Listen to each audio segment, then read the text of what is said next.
హరిత గారు వెంకటరెడ్డి సతీమణి మనకు ఫోన్ లైన్లో అందుబాటులో ఉన్నారు. ముందుగా వారితో మాట్లాడదాం. హరిత గారు నమస్కారం అండి. నమస్తే అండి. మేడం, ఏం జరిగింది ఈరోజు ఉదయాన? ఎన్ని గంటల సమయంలో పోలీసులు వచ్చారు? మా కమ్యూనిటీ దగ్గరకు అయితే అరౌండ్ 7 బిలోనే వచ్చేసినట్టున్నారండి. కాకపోతే 7 తర్వాత నుంచి వాళ్ళు అప్రూవల్ కోసం అడిగున్నారు. కాకపోతే వాళ్ళు ఎవరు మాకు తెలియదు కాబట్టి మేము రిజెక్ట్ చేస్తున్నాం.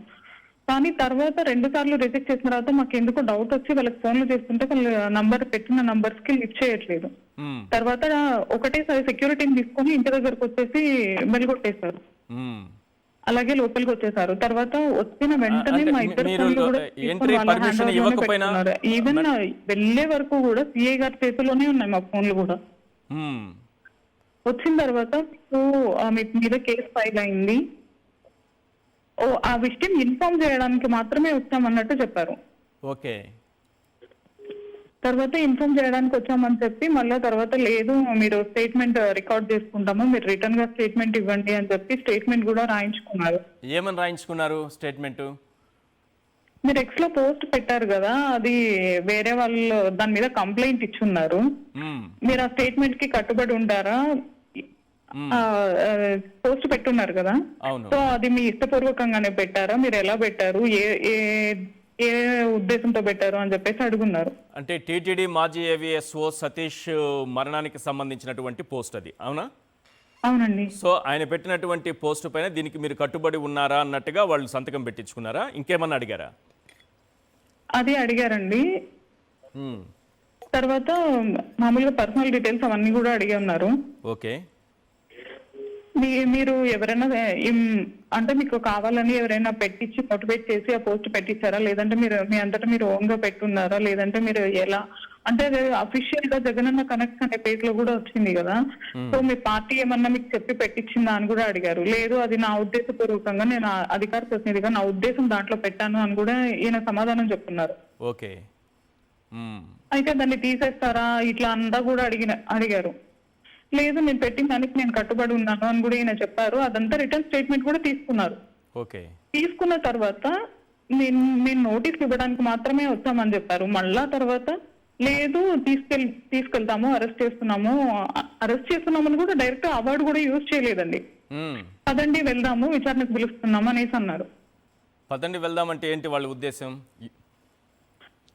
అదే డైరెక్ట్ గా కూడా చెప్పలేదు. అరెస్ట్ కి తీసుకొని వెళ్తున్నాం అనే వర్డ్ కూడా వాళ్ళు యూజ్ చేయలేదు. పదండి వెళ్దామంటే మరి మేమేం అర్థం చేసుకోవాలి? ఎందుకు మన నోటీసులు ఇవ్వండి అని అడగలేదా? మీరు నిజంగా ఏదన్నా ఉంటే నా పైన కేసు నమోదై ఉంటే నోటీసులు ఇవ్వండి అని వెంకటరెడ్డి గారు అడగలేదా? నోటీసులు ఇవ్వండి అని అడిగితే ఇప్పుడు కాదు తర్వాత మీకు చూపిస్తామని అన్నారు. అండ్ అలాగే వాళ్ళ ఐడి కార్డులు చూపించలేదు, వాళ్ళు సివిల్ డ్రెస్ లో వచ్చున్నారు. సివిల్ డ్రెస్ లో వచ్చారు, ఎవరు యూనిఫామ్ లో లేరు. ఎస్, అక్కడ కనిపిస్తున్నటువంటి సీసీ కెమెరా ఫుటేజ్లో కూడా ఎక్కడ ఎవరు కూడా యూనిఫామ్లో లేనట్టే కనిపిస్తుంది. యాక్చువల్లీ యూనిఫామ్లో వస్తేనే వాళ్ళు విధి నిర్వహణలో ఉన్నట్టు ఇది సుప్రీంకోర్టు కూడా చెప్పిందండి. వాళ్ళని మీరు అడిగారా, ఎవరు మీరు, అసలు ఏ లోపలికి వస్తున్న వాళ్ళు నిజంగా పోలీసుల, ఎవరైనా గూండాలా, రౌడీలా మనకు ఎలా తెలుస్తుంది? మన ఇంట్లోకి ఒక్కసారిగా ఒక 5-6 చొరబడితే మనకు ఎలా తెలుస్తుంది? మీకు ఏం చెప్పారు వాళ్ళు వచ్చిన వెంటనే? మేము పోలీసులు మీ మీద కేసు ఫైల్ అయింది, అది ఇన్ఫార్మ్ చేయడానికి వచ్చాము, మీరు ఎక్స్ లో పోస్ట్ పెట్టారు, దాని గురించే మేము మీకు ఇన్ఫార్మ్ చేయడానికి వచ్చామని చెప్పారండి. స్టార్టింగ్ చెప్పడం అయితే మీకు ఇన్ఫార్మ్ చేయడానికి మాత్రమే వచ్చామని చెప్పారు. తర్వాత లాస్ట్ కి వెళ్ళిపోయే ముందు పదండి వెళ్దాము, మిమ్మల్ని విచారణ చేయాలి అని చెప్పారు. అలాగే మీరు బట్టలు కూడా తెచ్చుకోండి అని కూడా చెప్పారు. అసలు అలా ఎలా తీసుకొని వెళ్తారండి? ఓకే, బట్టలు కూడా తీసుకోండి అని చెప్తున్నారంటే ఒక ప్లాన్ ప్రకారమే వాళ్ళు వచ్చారనేది మనకు అర్థమవుతోంది. అదే అలా మాట్లాడుతూ ఉంటే అలా నా ఫోన్ కూడా తీసుకోతున్నారు కదా, మీరు నా ఫోన్ కి సంబంధం ఏంటి, అసలు నా ఫోన్ ఎందుకు తీసుకొని వెళ్తున్నారు అని అడిగితే దానికి కూడా చాలా సేపు వాదించారు వాళ్ళు.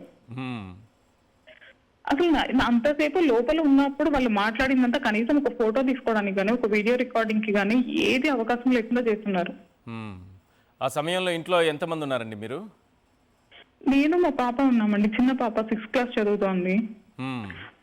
నిజం చెప్పాలంటే ఆ టైంకి మేము ప్రిపేర్ కూడా అయ్యి ఉండము. ఏదో అంటే పిల్లలు పొద్దున స్కూల్ ఆ వేలో మేము ఉంటాము, మా టెన్షన్స్ లో మేము ఉంటాము, అంతే తప్ప ఇదంతా అన్ఎక్స్పెక్టెడ్. అండ్ భయపడింది పాప. నేను కూడా ఇంకా అసలు మనిషిని అలా తీసుకొని వెళ్తుంటే కళ్ళలో నీళ్ళు వచ్చేస్తాయి కదండి. అవును, అసలు ఏం చెప్పకుండా ఎవరో కొంతమంది ఒక్కసారిగా ఇంట్లోకి దూరి ఆ? ఆ విధంగా భయభ్రాంతులకు గురి చేస్తూ ఉంటే చిన్న పాప ఉందని చెప్తున్నారు ఆ టైంలో. పాప వయసు ఎంతండి? ఏం చదువుతోంది? 6th క్లాస్ అండి. 5th class. పాప ఆ క్షణంలో ఏమంది? అదే తన వాళ్ళ ఫాదర్ కి చాలా అటాచ్డ్. తను కూడా ఏడుస్తా ఉండింది. ఇంకా నేను కూడా ఏడుస్తా ఉన్నాను. ఇంకా అదే మేము అట్లా ఏడుస్తా ఉంటే కూడా ఆ సిఐ గారు ఏం చెప్పారంటే, మీరు దీన్ని ఏడ్చి ఇష్యూ చెయ్యొద్దు, పెద్దది చెయ్యొద్దు, పెద్దది చేస్తే మీకే ప్రాబ్లం అవుతుంది, మ్హూ. మీ మీ వచ్చే కాన్సిక్వెన్సెస్ అన్ని మీరే భరించాల్సి వస్తుంది ఇష్యూ పెద్దది చేస్తే. ఓకే. అదే అది ఎలా అండి? అంటే మన ఎమోషన్స్ కూడా వాళ్ళు కంట్రోల్ చేయాలనో, లేకపోతే వాళ్ళ కంట్రోల్లో మనం ఉండాలనో, అలా ఎలా ఉంటారు అసలు? ఎస్, అదే వాళ్ళ ప్లాన్. మొత్తం వాళ్ళ కంట్రోల్కి తీసుకోవాలన్నది చాలా క్లియర్గా కనిపిస్తోంది. రైట్ అండి, మీరు కొంచెం ధైర్యంగా ఉండండి. ఎస్, వ్యవస్థలు ఉన్నాయి, న్యాయ వ్యవస్థ ఉంది, తప్పనిసరిగా న్యాయం జరుగుతుంది. ఎవరు ఎప్పుడు ఎలాంటి అక్రమ కేసులు పెట్టినా, అక్రమ అరెస్టులు జరిగిన వ్యవస్థలన్నీ కూడా చూస్తూ ఊరుకోవు. మీరు ధైర్యంగా ఉంటే ధైర్యంగా వెంకటరెడ్డి గారు కూడా బయటకు వస్తారు. రైట్ అండి, థ్యాంక్ యూ అండి హరిత గారు.